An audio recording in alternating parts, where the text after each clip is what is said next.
할렐루야. 할렐루야. 아멘. 옆 사람에게 인사해 보겠습니다. 주 안에서 기뻐하시기 바랍니다. 주 안에서 기뻐하시기 바랍니다. 세 번째는 작아지죠. 주 안에서 기뻐하시기 바랍니다.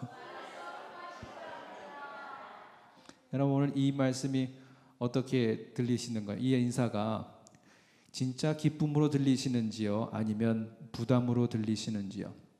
예전에 한참 행복전도사, 웃음전도사 그러면은 웃으세요.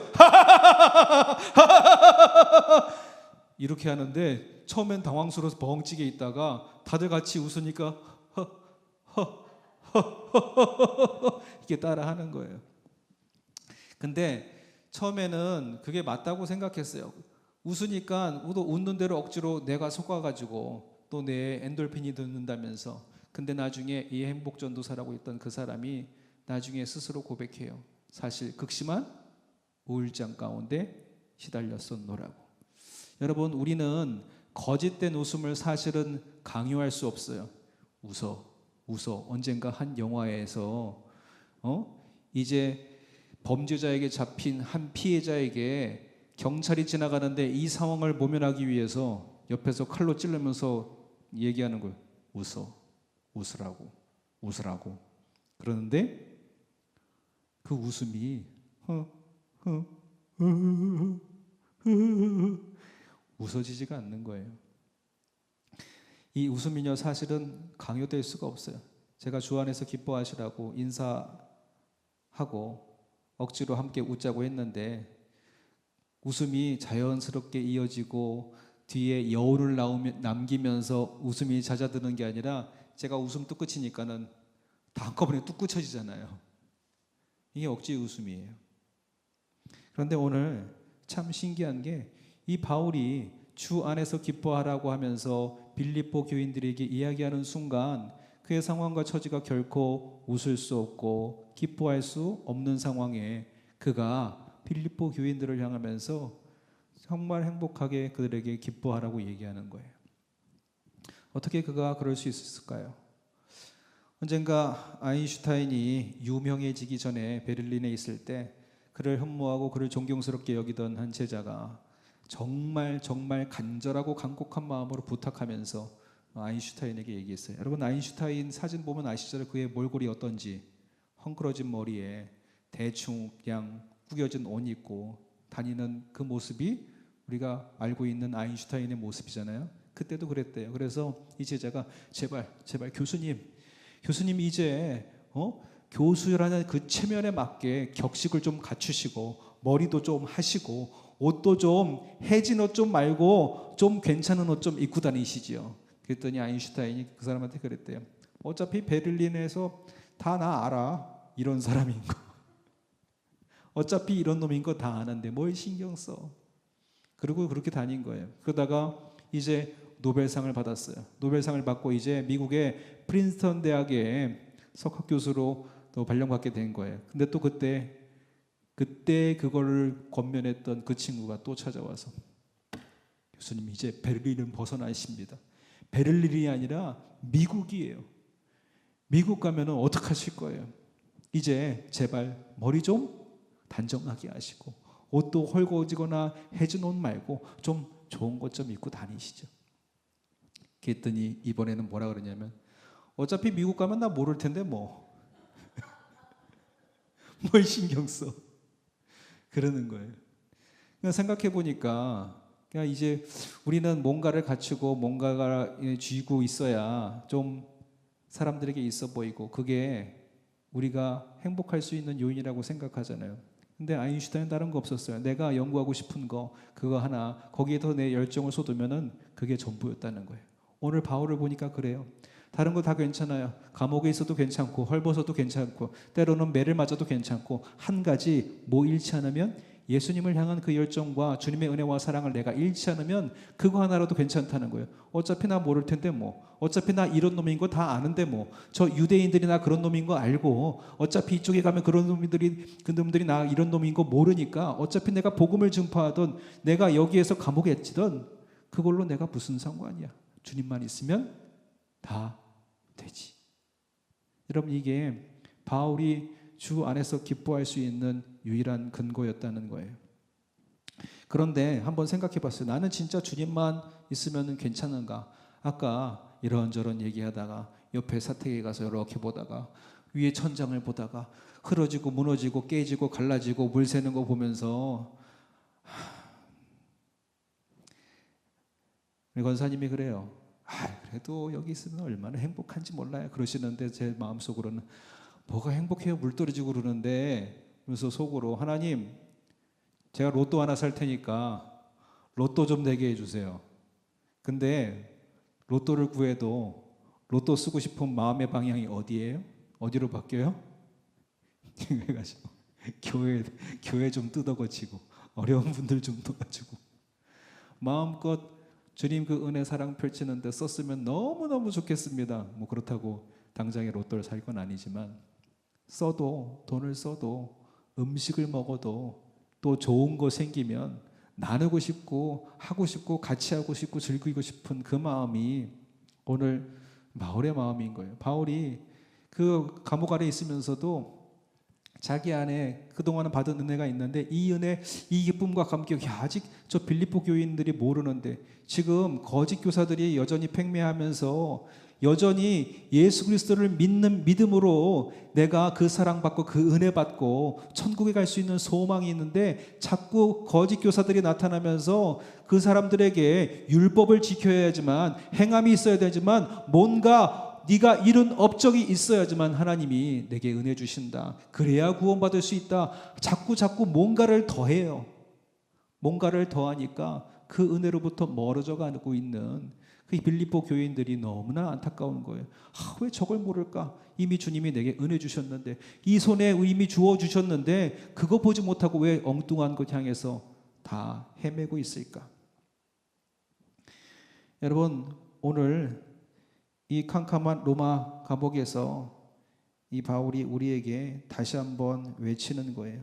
세상 밖을 향해서 아무리 나가봐도 다른 곳에서가 아니라 우리가 기뻐할 수 있는 곳은 주 안에서 기뻐할 수 있다고. 하나님의 품 안에 있을 때 가장 큰 은혜와 기쁨과 감격이 우리 안에 있을 줄 믿습니다. 언젠가도 한번 말씀드린 적이 있는데 예전에 한참 어려운 시기에 부모의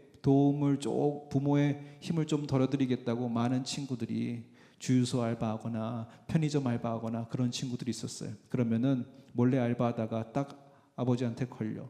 그러면 아버지가 부릅뜬 눈을 뜨고 찾아와가지고 이놈의 시기 네가 왜 여기에 있어? 너는 지금 공부만 하면 돼.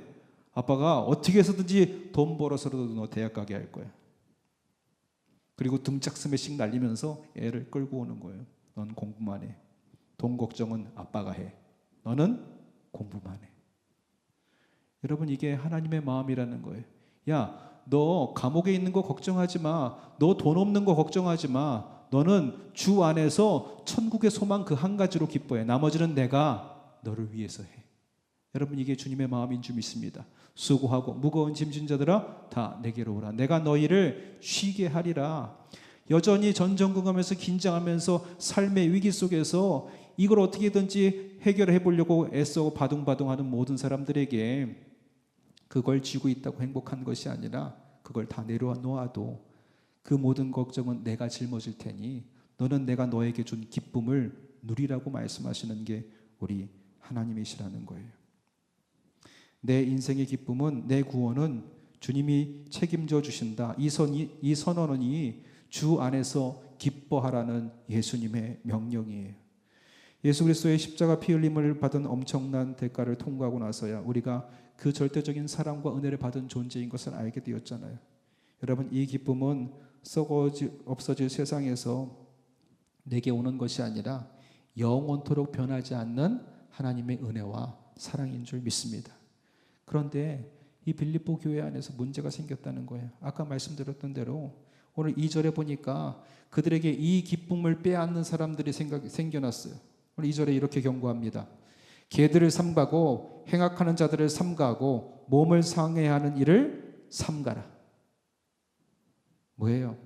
개, 행악하는 자, 몸을 상하게 하는 자, 율법주의자, 거짓 할례당을 향하여서 이 바울이 경고하고 있는 거예요. 은혜가 있는데, 이 기쁨과 감격이 있는데, 이 기쁨이 이미 내게 있는데 그것이 아직 네게 아니라고. 네가 할례를 행하지 아니하면, 네가 행동으로 그것을 드러내고 공로를 나타내지 아니하면, 율법을 지키지 아니하면 하나님의 은혜 가운데 없다고. 이미 받은 은혜를 마치 날치기 강도처럼 그 은혜를 뺏어가고 있더라는 거예요. 그런데 유대인들은 원래 누구를 향해서 개라고 취급했어요? 이방인들을 향해 개라고 했는데 거꾸로라는 거예요. 지금 빌립보 안에 있는 이방인들이 개 취급받고 있는데 거꾸로다. 너희에게 하나님의 은혜를 빼앗고 있는 저들이 개와 같다고. 여러분, 요새 산알에서 몰려다니는 들개들이 있잖아요. 집에서 쫓겨나고 바깥에서 생활하던 개들이 삼삼오오 모여서 돌아다니다가 때로는 사람들을 공격하기도 해요. 그게 들개의 전형적인 모습이었다는 거예요.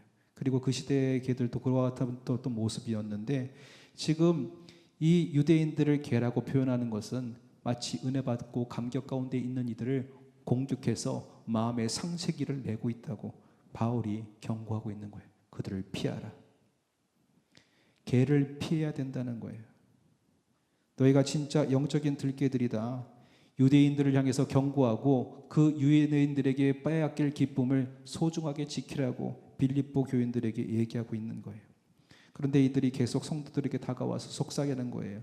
예수 믿는 것만으로는 부족해. 너희가 율법도 철저히 지키고 우리처럼 육체의 할례를 받아야 진짜 구원받는 거야. 그리고 거기에 네 공로와 행위가 더해져야 돼. 이 거짓 가르침이 성도들의 영혼을 병들게 했다는 거예요. 여러분, 그렇다면 어떻게 해야 우리가 이런 이단적인 사상에서 흔들리지 않고 하나님 안에서 거하며 누리는 이 기쁨을 빼앗기지 않을까요? 여러분, 진짜 참된 성도, 진짜 참된 할례파는 우리 마음에 그 은혜를 새긴 자가 진짜 하나님의 할례 받은 자인 줄 믿습니다. 겉으로 돈 것이 아니라 내 안에 새겨진 은혜. 여러분, 진짜 하나님의 은혜 가운데 거하는 자의 세 가지 특징이 있다는 거예요. 오늘 그걸 통해서 오늘 내 삶이 그 은혜가 거하고 있는지, 아니면 세상에 그 은혜를 빼앗기고 있는지 판단하시고 내 삶을 주님의 은혜 안에서 기뻐하는 자로 세워가게 되시는 저와 여러분들이 되시기를 주님의 이름으로 축원드립니다. 첫 번째로, 진짜 진정한 할례파, 하나님의 마음에 새긴 바 받은 자들은 하나님께 성령으로 봉사하고 예배하는 자가 진짜 하나님의 백성이요 주 안에서 기뻐하는 자라는 거예요. 오늘 3절의 앞에 부분에 보니까 뭐라고 얘기해요? 하나님의 성령으로 봉사하며. 하나님의 성령으로 봉사한대요.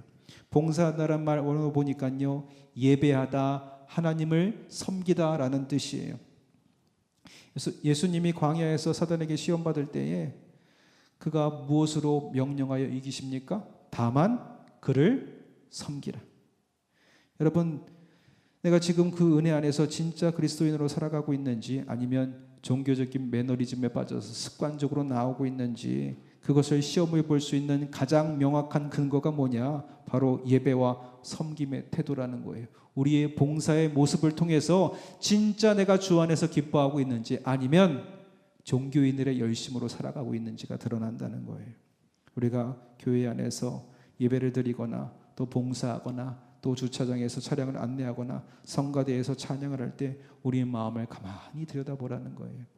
얼마 전에 한 분이 교회 앞에 오셔가지고 원래 일하실 시간인데 오셨어요. 어떻게 오셨어요? 일하러 가기 전에 교회 잠깐 왔다고. 그러면서 열심히 또 우리 로비에 있는 창문을 쫙 닦아내는 거예요. 아니, 밤새 피곤하실 텐데 힘들지 않으세요? 아니요, 괜찮아요. 나가기 전에 하나님이랑 약속한 게 있어서 내가 이거 하러 왔다고. 한 번에 다 하지 못해도 나 매일매일 나가기 전에 요만큼 닦고 가면 너무 좋다고. 그러고 가시는 거예요. 여러분, 그게 억지로의 열심일까요? 아니요. 내 안에서 주신 은혜와 감격으로 행하는 거예요. 여러분, 오늘 우리 안에 그 기쁨이 잃어버리지 않게 되시기를 주님의 이름으로 축원드립니다. 성가대 할 때도 성가대만 하고 찬양만 하는 것, 정말 기능적으로 남아있는 사람이 아니라 진짜 예배하는 삶. 언젠가 한 목사님의 책을 보는데 그분이 그러는 거예요. 저는 예배할 때마다 가끔씩 언짢은 순간이 찾아옵니다. 예배하고 찬양하는 찬양팀들을 볼 때마다 가끔씩 언짢은 순간이 찾아오는데, 이들이 찬양팀이라고 하면서 앞에서 손을 들고 감격에 겨워서 찬양하더니 예배 시작하면서 기도하는 순간 저 예배 문 들고 바깥으로 다 나가버리더라는 거예요. 그리고 마지막에 아멘 하고 기도가 끝나고 마지막 찬양할 때 다시 들어오더라는 거예요. 뭐 하는 애들이냐? 예배하는 애들이냐? 아니면 기능만 남아있는 애들이냐? 예배의 감격을 찾으라고. 거짓 불행이로 예배한다면서 내 기능만 거기에 헌신하는 기계적인 신앙 말고 진짜 감격에 오여서 예배하고 찬양하고 말씀으로 내 마음이 깨어지는 삶을 살아야 그게 주 안에서의 기쁨이다. 주 안에서 기뻐하라고 찬양은 하는데 겉만 번지르라는 가짜 예배 말고 진짜 예배. 오늘 우리가 그 감격을 회복해야 할 줄 믿습니다. 누가 알아주지 않아도, 누가 보지 않아도 하나님을 기뻐 예배하는 모습이 우리 안에 있을 때 내가 주 안에서 기뻐하는 자의 모습으로 살아가는 나를 발견할 수 있다는 거예요. 여러분, 그런데 가끔씩 우리가 섬기는 일에 상처받고 아픔이 찾아와요. 내가 섬기는 것으로 누군가 말할 때마다, 인정받지 못할 때마다 상처받아요. 왜요? 예배와 섬김의 주체가 나이기 때문에요. 주님이 섬김의 주체면은 나는 주님을 만나기 위해서 이 예배에서 온전히 예배해야 돼요. 다른 사람이 뭐라고 해도 상관없어요. 그런데 내가 주체가 되기 시작하면요, 이게 자꾸 자기의 만족이나 공로를 쌓는 시간으로 바뀌어져 간다는 거예요. 여러분, 예배와 섬김은 철저한 자기 부인과 하나님 앞에서의 항복이 되어야 할 줄 믿습니다. 나 같은 죄인을 지옥에 갈 수밖에 없는 나를 살리신 주님의 은혜에 감격해서 정말 감사하는 마음으로 이 성전을 쓸어내는 것, 주님께 기뻐하고 찬양하는 것, 또 오늘 성도들과 함께 나눌 음식을 준비하면서도 어떻게 하면 더 맛있게 해야 말씀 듣고 영육 간의 강건함을 이룰까 기대와 소망 가지고 할 수 있고, 오늘은 어떻게 성가대 찬양을 재미있게 은혜롭게 찬양하면 성도들의 마음, 얼룩진 마음, 세상에서 힘들었던 마음을 함께 위로하면서 주님을 찬양할 수 있을까? 이 감격이 우리의 마음을 진동케 하고 서로의 마음을 진동케 할 때 주 안에서의 기쁨이 나로 너에게, 너에게서 우리 모두에게로 퍼져나가게 될 줄 믿습니다. 그 주 안에서의 기쁨을 회복하시는 저와 여러분들이 되시기를 주님의 이름으로 축원드립니다. 두 번째로, 예수 그리스도를 자랑하는 모습에서 진짜 주 안에서의 기뻐하는 자의 모습이 드러난다는 거예요. 나는 주님을 자랑하고 있는가? 오늘 3절 중반에 보니까 참된 성도는 그리스도 예수로 자랑하고, 오늘 나는 주님을 자랑하는 자인가? 사람의 마음 가운데 가장 무겁게 자리 잡고 있는 것, 내가 진짜 비중 있게 여기고 있는 것들은요, 언젠가는 입이 근지러워서 어떻게 해요? 입 밖으로 내놔야 돼요. 얘기를 해야 돼요. 내 마음에 가득한 거 어떻게 얘기를 안 할 수가 없겠어요. 언젠가 그러더라고요. 동창 모임, 개 모임, 또 동네 이웃들과 티타임 하면서 또 어르신들이 모여서 이야기할 때마다 결국엔 날씨 이야기로 시작해서 내 자식 자랑, 내 손주 자랑, 내 손녀 자랑, 우리 손주가 말이야. 저런 얘기를 왜 할까 했는데 저도 애 낳고 보니까 애가 뒤집는 게 뭐 대단한 거라고. 애 한 번 뒤집은 거 가지고 입이 근질근질해가지고 오늘 있잖아, 우리 애가 뒤집었어. 왜요? 내 마음에 이 아이가 비중을 차지하고 있는 거예요. 그런데 만약에 여러분 오늘 우리의 삶에 주님이 비중 있게 내 삶에 자리 잡고 있다면 내 입술로 자랑할 것은 오직 우리 주 예수 그리스도가 되어야 할 줄 믿습니다. 여러분, 오늘 왜 우리가 주님을 자랑해야 돼요? 여러분, 언젠가 얘기하다가 요새 애들은 살아보고 결혼한대요. 한 3년쯤 살아보고 이놈이 나랑 맞는지, 생각이 맞는지, 혹시 문제가 없는지 살아본 다음에 결정하는데, 그 몰래 살아보는 기간은 아무에게도 알리지 않고 비밀로 한다는 거예요. 왜요? 왜요? 흠이 될 수 있기 때문에. 근데 결혼하면서 결혼식은 하잖아요. 왜요? 사실은 공식적으로 자랑하는 거예요. 이 남자가 내 남자다. 이 여자가 내 여자다. 사람들에게 공식적으로 보여주면서 인정하고 이제 이 여자, 이 남자 건들지 말라고 공식적으로 표명하는 거예요. 그리고 자랑하는 거예요. 여러분, 오늘 우리의 삶에 주님을 만나고 주님과 함께하는 우리 걸음에 예수 그리스도를 자랑하는 기쁨이 우리 안에 드러나야 할 줄 믿습니다. 바울을 생각해 보세요. 그의 삶에 사실은 예수님 없었어요. 예수님은 어떻게든지 내 삶에서 지워버려야 할 존재였어요. 그리고 예수님과 관련된 인간들은 다 싹 잡아다가 감옥에 넣어야 할 존재였어요. 그런데 다메섹 동상에서 만난 예수님, 그를 그렇게 핍박한 자기를 이는 나의 복음을 위해서 선택한 나의 그릇이라고 말씀하시면서 자기를 새롭게 써주시는 그 은혜의 감격에 거어서 그 감동에 미어져서 뭐라고 얘기해요? 갈라디아서 6장 14절에 이렇게 얘기합니다. 그러나 내게는 우리 주 예수 그리스도의 십자가 외에 결코 자랑할 것이 없느니라. 아멘. 우리 주 예수님이, 예수 그리스도의 십자가가 내 자랑에 가장 큰 비중이 있는 그 은혜의 감격, 우리 모두의 자랑이 되시기를 주님의 이름으로 축원드립니다. 여러분, 세상이 나를 아무리 초라하게 볼지라도 예수님께서 나를 핏값으로 사셨다면, 나를 보석처럼 여겨준다면 이것이 최고의 성공인 줄 믿습니다. 직장 동료들과 함께 나누면서 차 한 잔의 시간 속에서 주님의 은혜를 나누는 거예요. 언젠가 여러분, 대회 중에 저기 군복 입은 한 여자 청년 왔잖아요.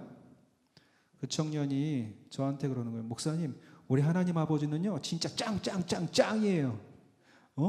내가 경북 영천에서 사관학교 다니는데 거기 있다가 주말에 어떻게 내가 예배하러 갈 수가 있겠어요.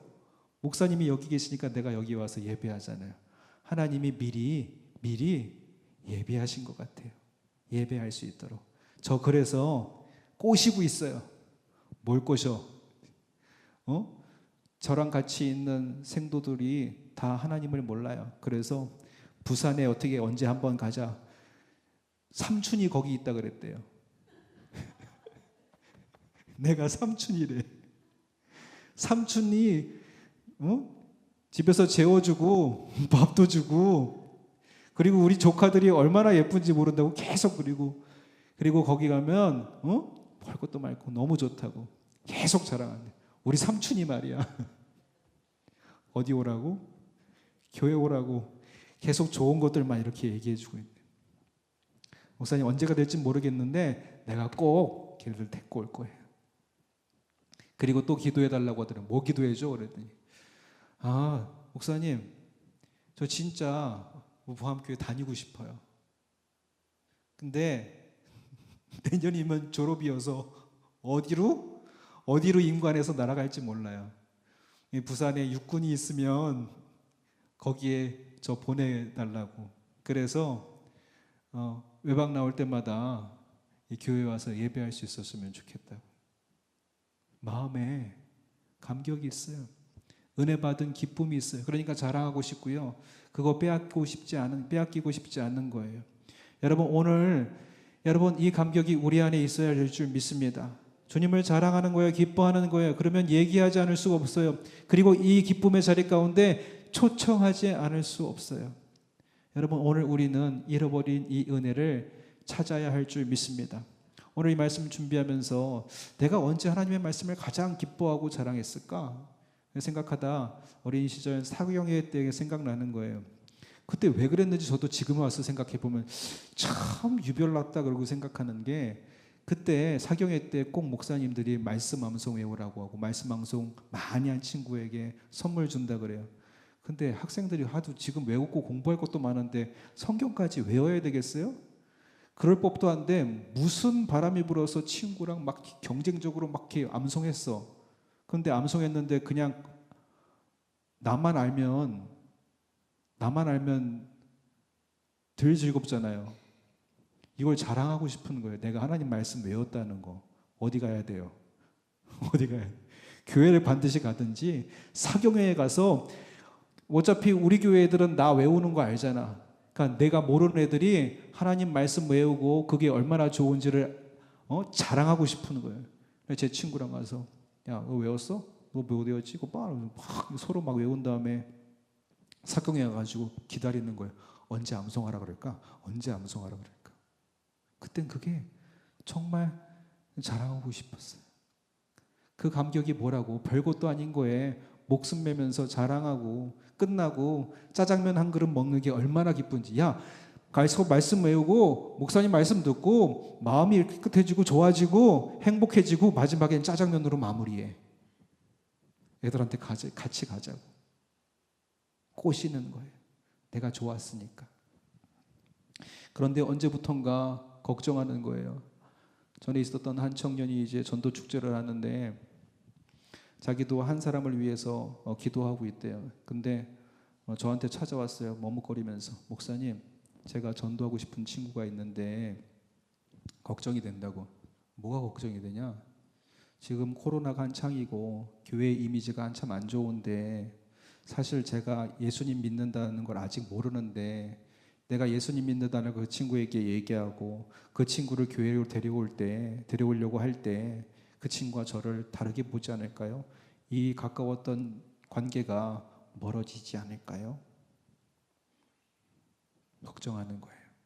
그래서 제가 그랬어요. 걱정하지 마. 하나님이 진짜 기쁨을 너로 알게 하셨다면 그 기쁨을 그 친구에게 알게 하시고 그로 너와 함께 하게 하실 거야. 우리 두려움을 내려놓고 기도해보자. 그리고 2주가 지나고 마지막 전도 축제 때 앉아 있어요. 처음 보는 여자애가 그 친구 옆에 앉아 있는 거예요. 왔구나. 말했구나. 여러분, 오늘 우리는 때로는 두려움 가운데 있습니다. 내가 자랑하는 게 혹시나 흠이 되지 않을까? 괜찮아요. 자랑하세요.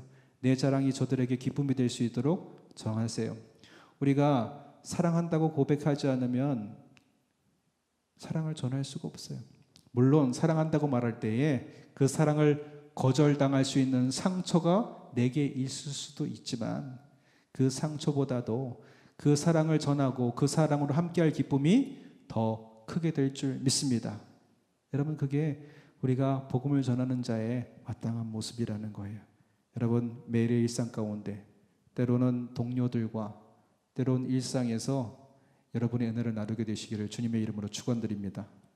며칠 전에 애들이 갑자기 저녁에 놀이터에 나가고 싶대요. 몹시 마음은 어렵지만 가자 하고 누구 나갔어요. 가서 그래 너는 뭐 할래? 한 가지씩만 하는 거 할 거 한 가지씩만 해서 정하고 가자.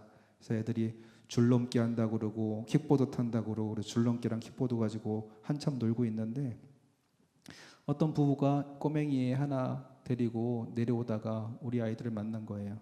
그래서 거기서 저는 그런 얘기를 할 적이 없는데 갑자기 우리 애들이 언니가 놀아줄게 하면서 그 꼬맹이 3살짜리를 데리고 와서 같이 노는 거예요. 저기 괜히 같이 놀다가 애 엎어져가지고 저 부모들 화나면 어떡하나 걱정하고 있는데 애들이 얘기하다가 부암교회 다녀. 부암교회 다녀 얘기하는 거예요. 그래서 얘기하다 보니까 얘들 이름이 뭐예요? 라엘이 시엘이에요. 교회 이름이네요. 그러는. 맞다고. 그랬더니 거기 있던 아내로 보이는 그분이 남편을 가리키면서 우리 남편 모세예요. 모세예요. 그러면은 아버지가 목사님이세요?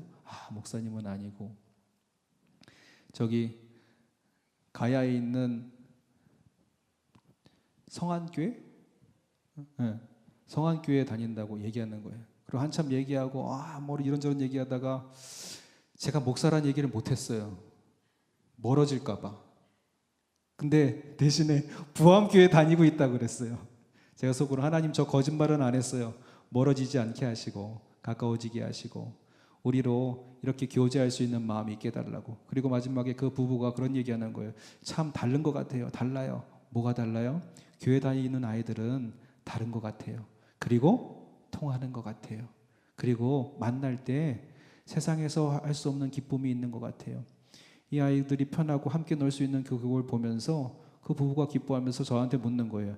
애들 언제 나와서 놀아요?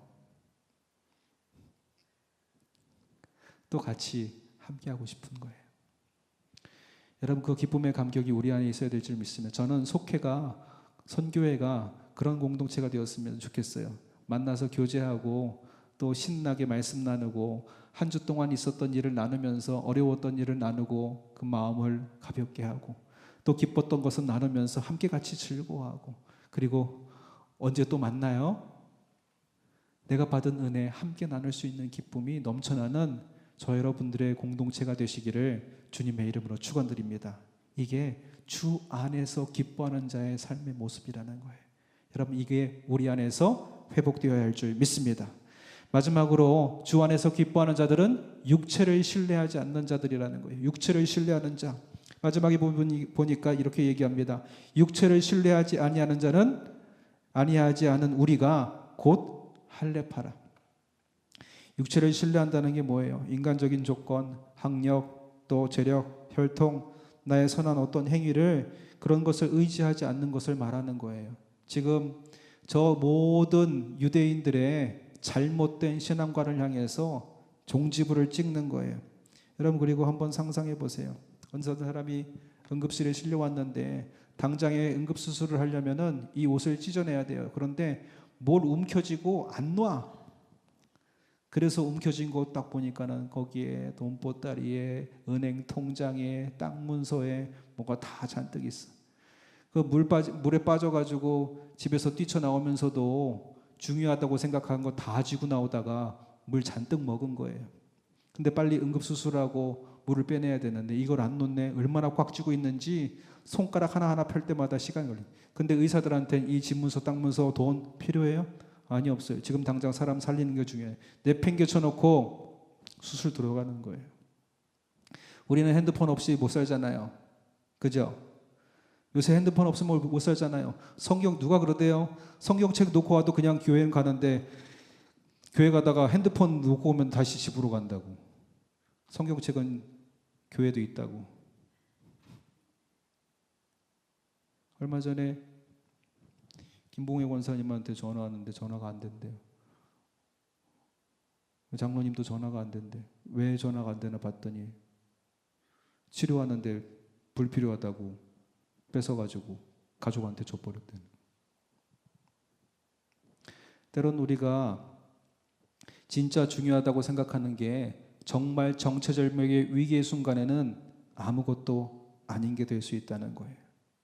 그것들이 나를 지켜줄 수 있을 거라고 생각하고 나를 지탱해 줄 수 있을 거라고 생각했는데 바울은 경험한 거예요.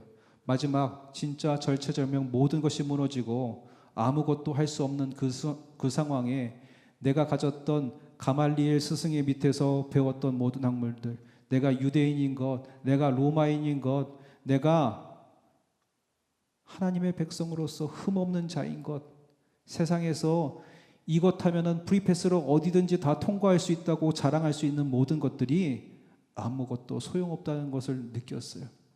그게 눈에 안 보이고 앞을 볼 수 없는 그 상황에서 그 어떤 것도 자기에게 하등 도움이 되던 게 없더라는 거예요. 그런데 누구만이?